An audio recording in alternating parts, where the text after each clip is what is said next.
Sa ating bansang Pilipinas, may nagsasabing si Jesus ay Diyos, si Jesus ay anak ng Diyos, si Jesus ay tao. Kaya huwag kayong magtaka, talagang malilito kayo.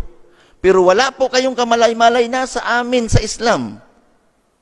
Ang kasagutan kung si Jesus ba ay Diyos, anak ng Diyos o tao. Sa paanong paraan? Sa Islam, may 4 na uri ng tao na nilikha ang Allah upang ipakita niya kung gaano siya kadakila. At makikilala natin dito kung sino si Jesus. Itong 4 na nilikha ng Allah na tao sa iba't ibang paraan, unang-una dito makikita natin si Adan. Si Adan ang unang taong nilikha ng Allah, wala siyang nanay, walang tatay. Ang component na ginawa sa kanya ay lupa, ginawang putik, hinulma ng Allah, at kanyang binigyan ng buhay. Walang nanay, walang tatay. Si Adan, tandaan natin yan. Sino ang pangalawa? Si Eva. Mula sa tadyang ni Adan, wala siyang nanay. Ito walang nanay, tatay. Si Eva galing sa lalaki, walang nanay. Sino ang pangatlo? Nagsiping na si Adan at si Eva. Mula sa egg cell ni Eva at sperm cell ni Adan, lumabas ang kan ni Adan. Kail, Abil, tayo. Tayo na ay may nanay at tatay. Adan, walang nanay, walang tatay. Ang kabaliktaran tayo, may nanay, may tatay. Adan, walang nanay, walang tatay. Si Eva galing sa lalaki, walang nanay. Nilikha ng Allah ang pang-4. Sino? Ito si Jesus. Naglikha ang Allah ng isang espiritu, linagay sa sinapupunan ng isang babaeng birhen, isinilang ni Birhen Maria si Jesus na may nanay, walang tatay, kabaliktaran ni Eva na galing sa lalaki, walang nanay. So ito po ang 4. Kung mapapansin po natin, huli pa na nilikha si Jesus.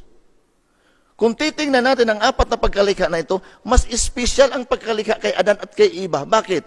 Hindi dumaan sa sinapupunan, hindi dumaan sa pagkabata, malaki na sila. Samantalang tayo at si Jesus, napakaliit ng pagkakaiba. Tayong lahat pinaglihi tayo ng ating nanay. Sino naglihi kay Jesus? Ang nanay niya si Virgin Mary. Ako 9 na buwan sa sinapupunan ng aking nanay. 9 na buwan din si Jesus sa sinapupunan ni Virgin Mary. Pagsilang sa akin ng aking nanay, normal, hindi cesarean. Saan ako dumaan? Paglabas ko, pagsilang ng aking nanay, sa puwerta ng aking nanay. Si Jesus nung isilang ni Virgin Mary, normal, hindi cesarean, kaya siya'y dumaan sa puwerta ni Virgin Mary. Paglabas ko sa sinapupunan ng aking nanay, ako'y umiiyak, ako'y dumididi, ako'y natutulog. Paglabas ni Jesus sa sinapupunan ng kanyang nanay, umiiyak, dumididi, natutulog. Ano ang pagkaiba sa atin? Maliit lang. Tayo'y may nanay, may tatay. Si Jesus may nanay, walang tatay. At sa atin mga tagapakinig na hindi pa mga Muslim, wag na wag natin bibigyan ng tatay si Jesus dahil masisira ang tatak ni Maria na siya'y birhen.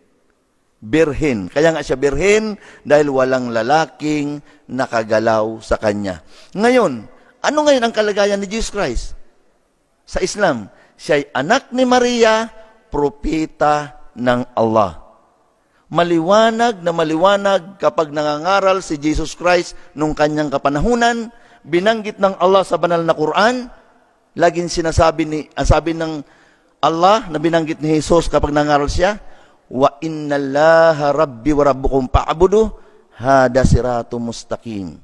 Sa pinakamalapit na kahulugan sa ating wika, sinabi ng Allah na kapag nangangaral si Jesus Christ nung kanyang panahon, sabi ni Jesus Christ, katotohanan ng Allah ang aking Panginoon at inyong Panginoon, sambahin siya nag-iisa, ito ang matuwid na landas. At karagdagan pa mga mahal na tagapakinig, laking gulat ko na dating Kristiyano, natuklasan ko na ang aral sa Islam. Si Jesus pala hanggang ngayon, siya'y buhay, hindi pa namamatay. Samantalang ako noon, pinaniwalaan ko siyang Diyos, namamatay at nabubuhay. Ngayon sa Islam, siya'y anak ni Maria, propeta ng Allah, pero hindi pa pala siya namamatay. At isa pang dapat makarating sa atin mga tagapakinig, lalong-lalo na sa hindi mga Muslim, si Jesus po, pinadala lamang ng Allah sa angka ng Israel. Nagtataka po ako, maraming mga ngaral sa Christian na lagi rin nilang sinasabi, Jesus Christ sent only to the lost sheep of Israel. So napakaliwanag po pala. Si Jesus ay pinadala lamang sa naliligaw ng tupa ng Israel. So ibig sabihin, si Jesus hindi pinadala sa Amerika para sa naligaw na Amerikano. Lalong hindi rin si Jesus pinadala sa China para sa naligaw na Chinese. At mas lalong si Jesus hindi pinadala sa Pilipinas para sa naligaw na Pilipino. Pinadala lamang si Jesus sa angka ng Israel. Sa mga Hudyo lang siya pinadala. Kaya hindi alam ni Jesus ang Pilipinas. Hindi niya alam ang Cavite. Hindi niya alam ang Quezon City. Sa mga Hudyo po siya pinadala. At alam po ba natin na nung dumating si Jesus Christ sa angkan ng Israel sa mga Hudyo, dalawa lang ang claim sa kanya. Sabi ni Jesus, ako'y sugo ng Allah. Anong sabi ng mga Hudyo? No, impostor ka. Yun lang. Sabi ni Jesus, propeta ako. Sabi ng mga Hudyo, hindi, sinungaling ka, impostor ka. Walang turo na siya Diyos. Walang turo na siya anak ng Diyos. Wala. Nung panahon ni Jesus, nung pinadala siya sa angkan ng Israel, kapag sinungaling ka, impostor ka, papatayin ka sa cross. Kaya ipinag-utos ng mga Hudyo, dakpin yan at patayin sa cross. Dahil ayaw nilang paniwalaan na siya'y propeta.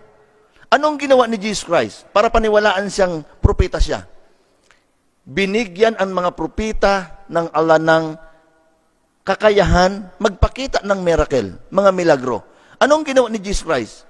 Nakalagay sa banal na Quran, dumakot siya ng kapirasong putik, ginawa niya itong ibon, hinipan niya, at lumipad.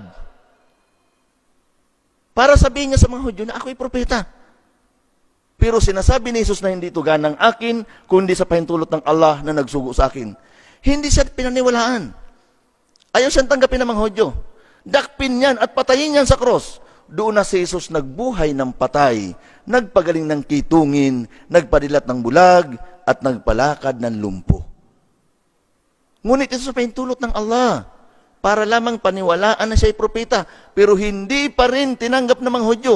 Ipinag-utos pa rin na dakpin yan at patayin sa cross. Ang ginawa ni Jesus, nung tutuluyan siya dakpin at papatayin sa cross, sa tafsir ni Ibn Kathir, inipon ni Jesus Christ ang 12 disipulos niya sa loob ng isang bahay.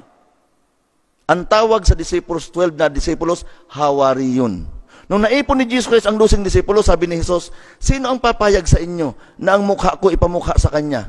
At pinagdikit niya ang daliri niya, magsasama kami sa paraiso sa kabilang buhay. Ang tumaas ang kamay doon sa 12 disipulos, yung pinakabata. Sa tafsir niya ni Ibn Kathir. Nagulat si Jesus na sa 12 disipulos, yung pinakabata ang tumataas ang kamay. Kaya 3 times niya itong inulit. Sino sa inyo ang papayag na ang mukha ko ipamukha sa kanya at magsasama kami sa paraiso sa kabilang buhay? Sa pangatlong pagkakataon, yun pa rin ang tumataas ang kamay. Kaya sinabi ni Jesus, ikaw yun. Pinatunayan ng Allah sa Quran, wama kataluhu, wama salabuhu, walakin syubbiha lahum. Sa pinakamalapit na kahulugan sa ating wika, sinabi ng Allah, hindi nila napatay si Jesus at hindi na ipako sa krus. Ang mukha ni Jesus pinamukha sa batang disipulos at ang tunay na Jesus ay inangat ng Allah. Ang Allah ay naglikha ng 7 bahagdan ng kalangitan. Nandun ngayon si Jesus sa second heaven. Pangalawang bahagdan ng kalangitan. Nandun ngayon si Jesus, buhay. Kaya naman sa paniniwala ng mga Muslim, walang ibang propetang muling babalik maliban kay Jesus Christ. Bakit? Dahil siya'y buhay. Kaya para sa atin mga tagapakinig na hindi pa mga Muslim, naniniwala kami sa second coming ni Jesus Christ. Bakit? Buhay siya, kaya siya kailangan bumalik. Mga mahal na tagapakinig, huwag kayong maniniwala na sa panahon natin ngayon, may patay at may kakayahang bumalik. No. Dahil kung may patay na may kakayahang bumalik ngayon, solve na sana ang kaso ni Ninoy Aquino at ni Da Blanca. Ang daming mga babaeng ni-rape sa Pilipinas. Ni-rape, pinatay, nilibing. Bakit ang rapist hanggang ngayon? Buhay pa. Nasa kulungan. Kung nakakabalik ang patay, di dapat minulto na yun. Dapat sinakal na. Kaya hindi nangyayari yan dahil walang patay na bumabalik. Kaya si Jesus ay babalik dahil siya po ay buhay. Tanda na malapit na ang araw ng paghukom. Hanggang dito na lamang po. Maraming salamat.